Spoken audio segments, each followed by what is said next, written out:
tal? Buenas tardes. ¿Cómo están todos? Estaba viendo ahí las cifras de Gustavo, 4,5 veces más ricos. Yo nací en los 50 y no soy 4 veces más y medio más veces más rico. Pero bueno, bueno, vamos un poco al tema de los granos, a ver qué opinan al respecto. Vamos a arrancar todo el análisis al revés. Siempre lo hacemos desde el lado de la oferta y después hacíamos alguna referencia a la demanda. Esta vez vamos a hacer básicamente lo que es la relación de los consumos, cómo van creciendo en el tiempo, ¿no? Y esto nos parece realmente interesante. Acá estamos mostrando las últimas 4 décadas. Y los crecimientos básicamente en lo que es la última en especial, 34-35, estimada por lo que es el USDA y la OCDE. Acá siempre terminamos con las mismas fuentes, pues son los únicos que hacen las proyecciones. Obviamente tienen algún sesgo, pero son, digamos, las cifras un poco oficiales y hemos tratado de congeniarlas entre ambas fuentes. La realidad muestra que donde hay un crecimiento realmente muy sustantivo es granos forrajeros y oleaginosos, no cabe duda. Es más, si uno lo analiza a lo largo de las últimas 4 décadas, prácticamente se duplicaron los niveles. Fíjense que estamos hablando de casi 700 millones de toneladas de maíz hace el 2004-2005 versus 1.400, con lo cual el crecimiento realmente es más que significativo. Yo estaba diciendo mal, en realidad son las últimas 2 décadas más la próxima que se viene para el 34-35. Y en soja se ve prácticamente lo mismo, o sea, de 200 millones de toneladas a 430 con un crecimiento en esta última década de casi el 5,9. Todo esto muestra que estaría creciendo, o son las expectativas, que habría un crecimiento del 10% en los consumos totales para la próxima década. Con un apartado que a nosotros nos es realmente muy interesante y muy importante para los ingresos de Argentina, que es el aceite de soja y la harina de soja. Ahí también tenemos un crecimiento más que significativo y cuando lo vemos desde el punto de vista porcentual, para lo que uno espera para la próxima década, la situación es todavía más optimista, básicamente en el tema de aceite de soja, que son aceites en general, ¿no? Desde que viene toda esta movida del uso de los aceites vegetales para lo que son biocombustibles y demás, hay un crecimiento más que significativo. Básicamente algunos conceptos, algo que ya había dicho un poco Gustavo, pero bueno, ¿cómo crece este consumo? Bueno, un 10%, que es acompañado obviamente por la producción al mismo ritmo. Parecería una cosa obvia, porque si no, no habría consumo si no hubiese producción. Pero lo más importante es que el comercio se duplica en esta próxima década y lo que no se está viendo es que haya una generación significativa de stocks. Y eso es realmente importante porque en alguna medida lleva a pensar que los precios futuros no estarían tan presionados por reservas internacionales muy altas, ¿no? Y esto nos da entonces una menor acumulación de stocks y unas mayores posibilidades para, digamos, aumentar una participación, o el market share argentino, que de por sí es bastante bajo en todos estos productos, pero bueno, ir mejorando en cuanto a volumen, básicamente se refiere. Hablamos, recién decía Gustavo, el tema del crecimiento del PBI, pero en especial con una, digamos, mirada en especial para lo que es Asia y en especial también para China e India. Ahí encontramos sobre todo en el caso de la India, una mejora interesante, lo vamos a ver enseguida con un cuadro al respecto, que en alguna medida es por incremento de la población, que no cabe dudas, y también por el cambio que se va dando en los hábitos de consumo, lo cual lleva a una mayor importación de materias primas y productos elaborados. Eso hay que tener en cuenta básicamente en lo que hace aceites, que el crecimiento es más que sostenido. Aparece la fuerte presencia de Brasil en el concierto mundial. Esto es un poco la gran amenaza que se presenta, ¿no? Sí, yo creo que después Marcelo lo va a comentar mucho más, pero las dos grandes amenazas que se ven es, bueno, el Brasil, que presenta un ritmo de crecimiento enorme, y por otro lado todo lo que es el concierto mundial de aranceles y todo este tipo de cosas que están presionando en alguna medida en materia de precios. Pero Brasil particularmente, hemos visto algunos trabajos últimos que están dando una posibilidad de crecimiento a lo largo de la próxima década de casi 28 millones de hectáreas. No hablamos de las 70, esas que en algún momento se planteaban, que parecía una utopía. Estos son trabajos concretos, donde obviamente van a llevar una inversión muy importante, pero se transformaría definitivamente en el gran proveedor mundial de alimentos. Ya casi lo es hoy, pero de esta forma se consolida como el gran oferente, ¿no? Vemos atomización en los destinos de trigo y granos forrajeros, de la misma forma que ha pasado en las últimas décadas, y una fuerte concentración en lo que es soja. ¿Dónde? China. O sea, básicamente los chinos se llevan toda la soja. Y el liderazgo del sudeste asiático en harinas proteicas y aceites, especialmente en el caso de la India. Todo este tema, bueno, seguro lo vas a tratar vos, Marcelo, pero es bien preocupante por algunos aspectos que uno escucha a diario. Por ejemplo, hoy estaba viendo el tema del problema con Vietnam, ¿no? Que estaría poniendo algún tipo de arancel los americanos y los vietnamitas estarían queriendo hacer una suerte de compensación con mayor compras de harinas en Vietnam, siendo Vietnam el principal destino de las harinas argentinas. Hoy se lleva el 17% de toda la harina de soja de Argentina. Y si uno lo extiende al resto del sudeste asiático, es el 25%, que sumado a todo lo que es Medio Oriente y parte de Latinoamérica, ya estamos casi en el 50%. Con lo cual, si bien tenemos todavía una baja participación en materia de granos, seguimos teniendo un liderazgo en materia de aceites y harinas, pero un liderazgo con signos de interrogación, ¿no? Por un lado, insisto, los brasileros, que están generando cada vez más mercadería que en realidad ellos utilizan para su consumo interno, para exportación básicamente lo que es harinas y consumo interno lo que son los aceites, con lo cual vamos a tener una fuerte competencia desde esa óptica. No tanto quizás el caso de los americanos, creo que hoy la gran amenaza es Brasil. Bueno, y por ahí que no lo planteé el tema del crecimiento en los consumos de los biocombustibles. A partir de ahí, bueno, ver un poquito cómo se corresponde la producción en el mundo para la próxima década. Son prácticamente las mismas cifras, el maíz está creciendo casi a 1.400 millones de toneladas, cuando en realidad a inicios de este siglo estábamos en 700. Fíjense el cambio sustantivo que se ha dado en todo esto. Y no es tanto por crecimiento de área, sino básicamente por lo que ha sido la tecnología. O sea, hay un cambio tecnológico en estas últimas 2 décadas realmente bien significativo. La soja, otro tanto, y de nuevo los porcentajes de lo que son los aceites y harinas en función a la extracción y al crushing que se da en el mundo, bueno, siguen creciendo a un ritmo bastante interesante. Cuando uno ve lo que es la proyección del comercio granario en general, se muestra claramente lo que es la soja y los derivados de la molienda de soja como la tendencia más clara de crecimiento en el tiempo, ¿no? O sea, sigue habiendo una demanda muy, muy significativa en lo que hace a todo el complejo sojero. Después, en alguna medida, los granos forrajeros y algo menor en el caso de trigo, que yo lo pasé más rápido, pero tanto en consumo como en producción está bastante estancado, si uno lo ve en cuanto a la evolución en el tiempo. Bueno, esta es la evolución del comercio mundial ya en cifras. También hay un crecimiento bien significativo. 20 años atrás la soja participaba en 65 millones de toneladas. Hoy el comercio son 180, de los cuales China se lleva 110. Los brasileros están exportando entre 110 y 115, quiere decir que es casi un monomercado el de Brasil, con China particularmente, y el crecimiento para lo que es la próxima década es mucho mejor, mucho más significativo, creciendo casi al 20%, casi al doble de lo que está creciendo el consumo. O sea, va a haber oportunidades comerciales realmente muy atractivas.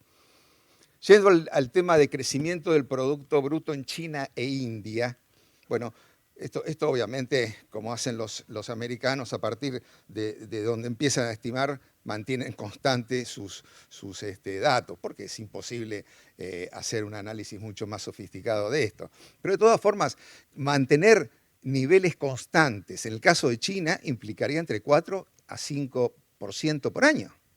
Y en el caso de la India, que es el que hoy estamos más mirándolo de cerca por el tema de los aceites y básicamente por otros productos seguramente que se van a ir colocando, estamos hablando del 6%. Con lo cual, digamos, la importancia en este sentido de lo que son estos dos gigantes, el crecimiento en especial que tiene China con su población y en los cambios en los hábitos de consumo, bueno, generan unas expectativas bastante grandes para lo que es colocación de, en especial, todo el complejo sojero, ¿no? y parte de los forrajeros. Bueno, un poco lo que hablábamos antes, proyección de importaciones de trigo, más atomizado, ¿m? Intervienen casi en términos similares lo que son todas las zonas del mundo, quizás con una mayor participación en los africanos, en el tiempo. Es un grupo que, como decía bien Juan Liach, recuerdo en esos años, que lo mostraba como un poco el horizonte hacia donde teníamos que ir viendo, ya no solo lo que era el sudeste asiático y todos los grandes players del momento, sino lo que es todo el África, ¿no? El África en su conjunto, que va creciendo, obviamente, y va creciendo su población y sus cambios en hábitos de consumo. Pero un esquema bastante más atomizado, ¿sí? O sea, con una participación de casi todos los sectores bastante similar. Si esto uno lo ve desde el punto de vista de los granos forrajeros, aparece algo similar, pero me parece interesante una consolidación de lo que es el sudeste asiático y lo que es China, que todavía no arrancó del todo. En realidad, hoy tiene una producción muy grande, sobre todo lo que es maíz y algún otro forrajero, en el caso de avena también, pero no aparece como un importador tan claramente, tan neto como se da las previsiones para el 34. México sigue siendo uno de los grandes mercados. Calculen que México hoy tiene una producción de 25 millones de toneladas de maíz y consume 50, o sea, 25 los termina comprando. Bueno, vos lo conocés bien, Martín. Lo termina importando, y es un mercado que en realidad podríamos tener un acceso bastante interesante, y está todo dependiendo un poco de todo lo que es el manejo de los aranceles y demás en este sentido, ¿no? Latinoamérica, que sigue también un curso bastante estable en el tiempo, y todo lo que es el Middle East, que va creciendo también a un ritmo interesante. Obvié la transparencia de la soja porque es prácticamente una sola sombra, ¿no? Que es China. China es quien representa del total del comercio prácticamente, y está proyectado que sea la mayoritaria. Por eso me pareció interesante mostrar un poco más lo que es harina de soja y lo que es aceite de soja. En el caso de harina de soja aparece claramente un poco lo que decíamos recién, sudeste asiático. Esto es importantísimo. Y es donde van todas nuestras exportaciones, lo hacíamos referencia antes, con digamos, temor que se presenta cuando empiezan a aparecer reservas importantes en el caso de Brasil, ¿no? Los brasileros no lo van a consumir de esa forma, lo van a volcar al mercado y en alguna medida nos puede traer algún conflicto desde la óptica de lo que es el liderazgo que todavía mantiene Argentina, ¿no? En algún momento, recuerden, cuando fue el año de la seca, estuvimos a la par en materia de exportaciones entre lo que es Brasil y lo que es Argentina en harina de soja. Así que es un tema bien complejo. Y el otro lado, lo que es el aceite de soja, donde aparece claramente el gran demandante, que es China. Que es India. China está creciendo ahora un poco más, pero la India es quien se está llevando el 50% del aceite de soja del mundo y se lleva el 50% del aceite. En realidad, los embarcas hasta ahora marcan el 57% del total, obviamente embarcado, del ciclo a la India, de Argentina. Así que es el gran mercado por excelencia del aceite de soja y va a seguir siéndolo.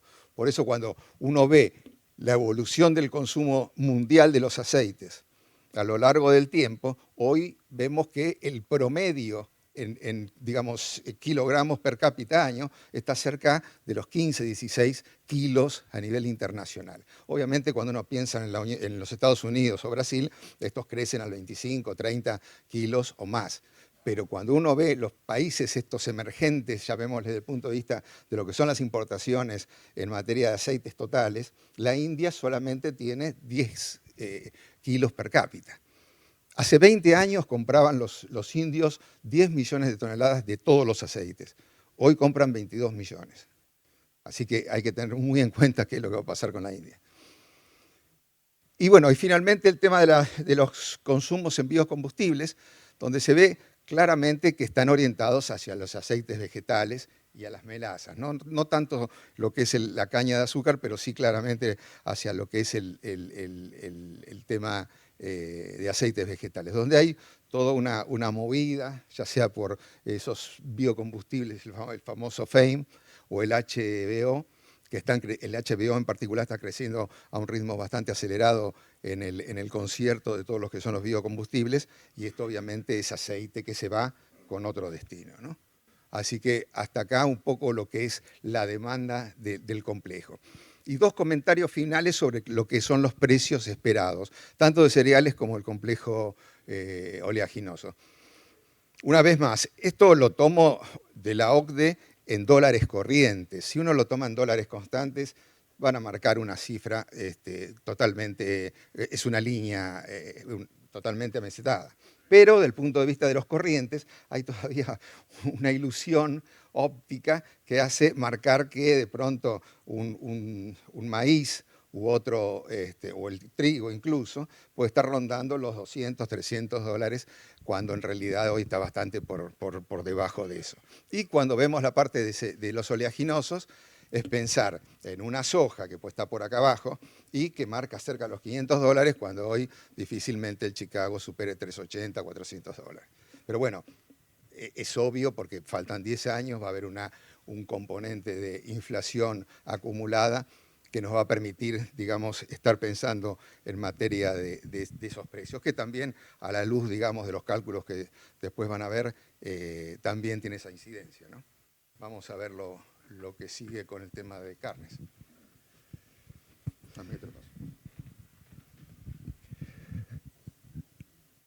Las proyecciones de importación de carnes, independientemente de dónde ocurran, no dejan de sorprender. ¿Ustedes se acuerdan, bueno, de los primeros seminarios que hicimos, que hablamos de la perspectiva mundial del crecimiento del consumo? Vino Roberto Vázquez Platero de Uruguay y nos planteó que el mercado mundial de carnes de carne bovina, tendía a 10 millones de toneladas. En ese momento planteó 10 millones de toneladas como algo aspirable y parecía lejísimos. Roberto Vázquez Platero, estamos hablando de por lo menos hace 20 años de esto. Y estábamos en una cifra muy alejada. Cuando planteó 10 millones de toneladas, pareció un poquito temerario. Fue tan temerario como las 100 millones de toneladas que planteamos nosotros de granos en el 2002. Pero fíjense, hoy la carne vacuna está muy cerca de llegar, según las proyecciones, al 2034, y hay varios que dicen que se van a quedar cortos, están llegando casi a 14 millones de toneladas, las importaciones. Hoy están en niveles de 11 millones de toneladas. La carne porcina está en 9 y va a llegar a 11, y la carne de pollo está en 12 y va a llegar a 15, 16. Si suman la demanda de carnes, porcina, vacuna y carne de pollo, no está el tema lácteo acá, digamos, estamos hablando de 40 millones de toneladas las importaciones de carne. O sea, lejos de pensar en algunos momentos en donde estaba el embate ambientalista europeo desestimando la posibilidad del crecimiento de la carne y demás, lejos de eso el mundo está reaccionando y dice, cada vez quiero más carne. Y están olvidándose un poquito de las emisiones y empezando a contrarrestar con ciencia lo que era más olfato y y más que olfato, intereses, desde mi punto de vista, de defender medio lo indefendible, pero hubo movimientos, Irlanda en su momento dijo que iba a eliminar el rodeo lechero, que iban a hacer una cantidad de movimientos importantes y que a partir de eso, digamos, venía un cambio y las proteínas vegetales y demás, lo hablamos en su momento con Ricardo Yapur, o la carne sintética y demás, todo lo que estaba apuntándose. Bueno, hoy esto está planteando un escenario totalmente distinto.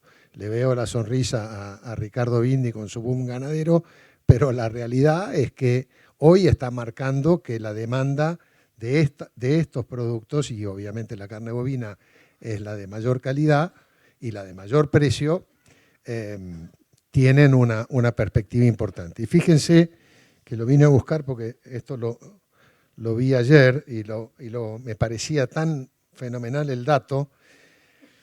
Brasil, que hablamos de que se convierte y está siendo hoy el principal país proveedor de alimentos, y con 28 millones de hectáreas más que dicen que van a incorporar en los próximos años, obviamente van a estar todavía pisando más fuerte.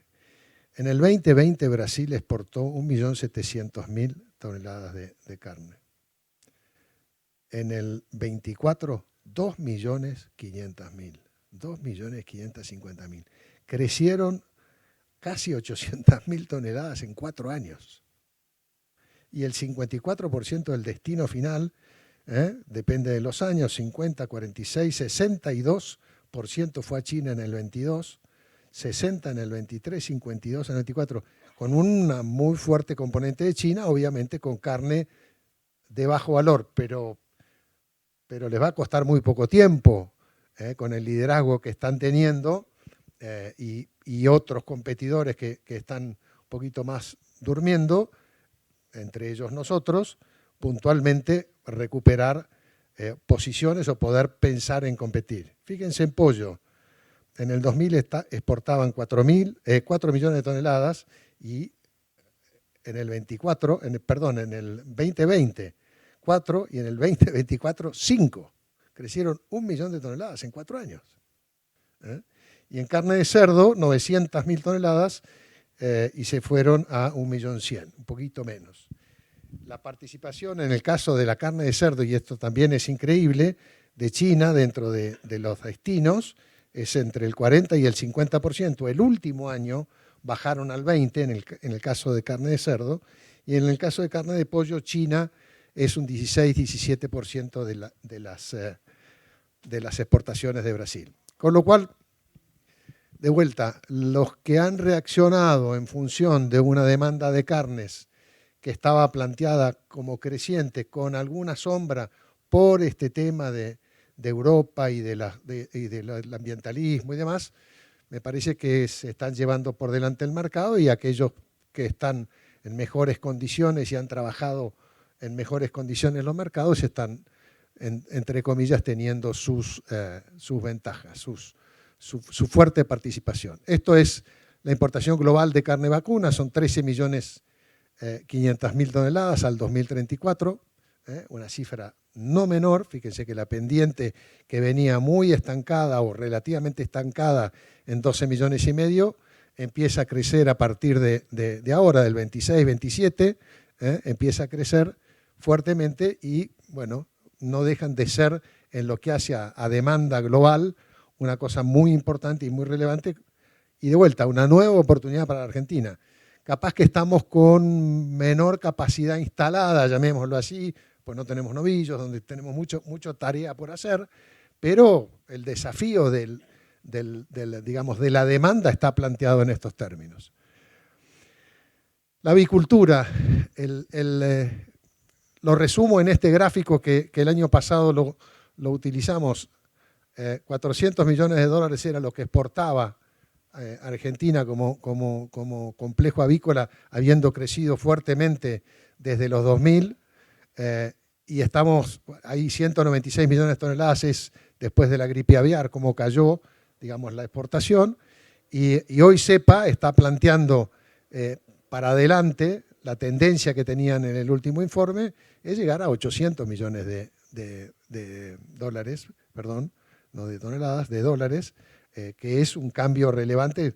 La exportación de aves, digamos, de carne de pollo, era relativamente menor en Argentina. Estar hablando de niveles de casi 900 millones de dólares es importante. La exportación de carnes, y lo veo a Fernando Canosa, que es quien hizo los trabajos puntualmente, la proyección al 2030, estamos tomando 1.400.000 toneladas, del prácticamente millón que tuvimos el año pasado. Creemos que es posible, obviamente va a depender de la capacidad de recuperación que tengamos y de la, entre comillas, la ganadería marca siempre una limitante que tiene que ver con el marco de seguridad de los negocios en Argentina y las miradas de mediano y largo plazo. La agricultura puede permitirte alguna jugada con el mercado de futuros del próximo año o del otro. Las actividades ganaderas necesitan un horizonte un poquito más previsible y bueno, eso de alguna forma lo puede digamos, limitar. Y la próxima, la producción de leche, este es otro de los temas que nos preocupaba y que decíamos, bueno, en algún momento la Argentina tiene que arrancar. Creció en la década del 90 de 6.000 o 6.500 millones de litros a casi 9.500, 10.000. Se quedó desde el 2000 al 2020 en 10.000 y no salió de ahí. Y no salió de ahí, 10.000, 10.500, 11.000, bajaba a 9.500 y se quedó. Uruguay creció al 6% anual y hoy exporta más que la Argentina prácticamente. Y lo que estamos acá planteando es un crecimiento del 4% anual que ya no va para consumo interno, porque el consumo interno, bueno, ahora cayó por todos los temas de los últimos años, digamos, de los temas inflacionarios y los ajustes y demás, pero estamos pensando que con un 4% anual, que sería un 50% menos de lo que llegó a crecer Uruguay en un momento, podríamos estar hablando de 14.000 millones de litros, que es una expectativa, por lo menos al 2030, razonable para poder plantearlo. Lo veo a Pepe Imbrosiano de ADECO y digo, bueno, esperemos que esto se cumpla. Sería un arrancar de la lechería que se está viendo un movimiento importante, pero que bueno, hay que ver cómo se lleva adelante. Este es el cuadro que el año pasado usamos y que hoy tiene exactamente la misma vigencia, incluso hasta con los valores utilizados, que es cuál era la zanahoria que teníamos cuando hablábamos del potencial productivo, cuál era la zanahoria que teníamos de exportaciones al 2030. La Asociación de Productores Porcinos me mandó información después, no lo teníamos incluido porque no había información disponible a ese momento. Hoy ellos están pensando que pueden llegar a exportar al 2030 1.700 millones de dólares de un arranque de un nivel muy bajo. Pero bueno, hablábamos, ahí tienen los 16.000 de diferencia del complejo granario, que después Gustavo, repasando los números de Luzda, a Luzda le dio 15.800 millones de diferencia entre el 23 y el 2030. 16.000 sería la diferencia del complejo granario, casi 3.000 millones de carne bovina, lácteos otros 1.000 millones de crecimiento, avicultura 460 de crecimiento, con lo cual lo que podemos potencialmente crecer con esto es estar hablando de 22.000 millones de dólares adicionales, más los 37.500 que teníamos en el 23, es estar llegando muy cerca de los 60.000 millones de dólares de ingresos por exportaciones de este complejo granos, carnes, lácteos. Punto. El resto de las economías regionales, el resto de la agrovivoindustria está por separado y ahí viene un poco el planteo que siempre en algunas reuniones de directorio de la Fundación hablamos de... Estamos esperando al 2030 vaca muerta con 30.000 millones, arrancando con 30.000 millones, con un sueño de una noche de verano, y hoy estamos nosotros aportando casi 40.000 y vamos a aportar 60.000 y todos los años invertimos 15, 18, 20.000 millones de dólares en gastos directos del complejo granario, más si sumamos la ganadería, ni hablar, lo cual, bueno, es un desafío importante el hecho de poder hacer llegar estas reflexiones, estos números, porque son números muy relevantes, son números que hay que tener en cuenta cuando uno analiza no solo el ingreso de divisas por exportación, que se necesita como el pan, pero estamos hablando de cifras importantes, 20, 22 mil millones de dólares respecto del año 23, que es el año cerrado, el 24, bueno, ahora ya están las cifras cerradas, pero bueno, son datos muy relevantes y son datos muy importantes que me parece que habría que refrescarlos en cada seminario, en cada congreso que uno pueda asistir para decir, este sector, independientemente de que 7 de los 10 complejos exportadores de la Argentina, de los 10 más importantes, 7 son agrobioindustriales, dentro de los cuales estos son el 70% de esos 7. Entonces, bueno, estamos aquí con una movida importante en cuanto al potencial y, por suerte, cerrando con las expectativas de demanda desde el punto de vista de las regiones del mundo y de dónde estamos distribuyendo hoy las exportaciones, con bastante coincidencia de lo que en su momento pensamos que podía ocurrir y hoy está cada vez más desarrollado y con cada vez más aceleración, digamos. Yo diría, creo que, bueno, esto está, seguimos con... ¿Ese incremento es por cantidad? Esto es cantidad, sí. El precio es pura cantidad, es pura cantidad. En todos los renglones es pura cantidad. No hay modificación de precios. Estamos tomando los FOB que son razonablemente coincidentes con los del 23. ¿Sí? No tenemos ninguna hipótesis de derecho. Acuérdense que las proyecciones de la Fundación toman los datos de cómo vino creciendo en los últimos 10 y en los últimos 5 años, área y rendimiento, cultivo zona por zona y a nivel global, y proyecta para adelante esas tasas de crecimiento y de alguna forma tenemos injerencia como para poder modificar algunas tasas de crecimiento. Por ejemplo, en el caso de soja, que la proyección está hablando de llegar al 2030 a prácticamente 70 millones, 68 millones de toneladas de soja, estamos en 50, ahí el cambio tecnológico sí modificamos la tendencia de crecimiento de rendimientos. Entendemos que en algún momento el clic de la propiedad intelectual va a caer y de alguna forma lo que hoy nos diferencia con Brasil, que estamos, según los últimos datos que estuve sacando ayer de Luzda mismo, está publicando la tendencia de crecimiento de soja de Argentina, de Brasil y de Estados Unidos. Nosotros estamos con tendencia negativa, Brasil crece fuertemente y Estados Unidos crece fuertemente, pero sacando la seca nuestra, hoy estamos 6 quintales abajo de rendimiento promedio de los últimos 5 años. Con lo cual, eso sí lo corregimos y nos empezamos a acercar a los rendimientos de soja más vinculados a lo que es la tendencia que han tenido el resto de los países que hacen soja si entramos por la variante de la mejora, entre comillas, de uso de mejor genética disponible si todo esto cambia y tenemos, entre comillas, el reconocimiento que no es ni más ni menos de lo que ha hecho Brasil, Uruguay y Estados Unidos, ¿no? Pero bueno, después la idea de esto es, seguimos con Marcelo y hacemos directamente y sin descansos una ronda de preguntas general y de intercambio general a todo, tanto a esta presentación como a la que va a hacer Marcelo ahora, que nos da la posibilidad de enriquecer un poquito entre todos con esta presentación y con la que va a hacer Marcelo ahora. Esto tiene que ver un poquito con los tiempos del streaming, para mantener... esta maratón nos están obligando